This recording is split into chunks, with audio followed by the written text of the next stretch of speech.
I want to clarify in response to that question that pleasure is God's idea.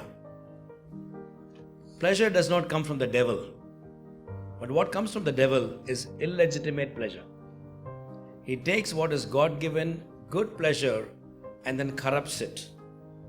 Now, you think about any pleasure in the world. Think about food, or think about romance, or think about friendships, hobbies. Everything is God-given. Every good and perfect gift comes from the Father of lights, as the book of James would say. So it's a big lie to make it look like God is a killjoy and somehow the devil gives you all your heart desires. No, that's actually faulty thinking.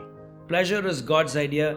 Devil only gives you illegitimate pleasure, where he breaks down the boundaries. When God gives you a sex, for example, as a gift in a marriage, now the devil kind of packages it differently, loves it even outside of the marriage or before marriage. Now that's what the evil one does. And then the consequences follow. The family breaks down, society breaks down, whatnot.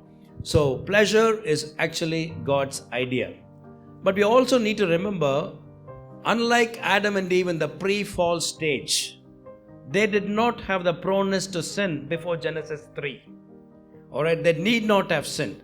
Unlike that quality of life, today human beings have a natural proneness to sin because we are all born in sin. So it's only natural to want to explore the wrong side.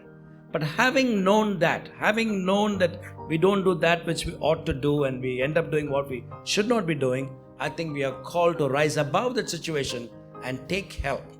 Especially when there is a God who loves you, who wants to change you and transform you, it makes sense to ask Him for help rather than doing the wrong thing and then blaming it on fate or blaming it on the tree.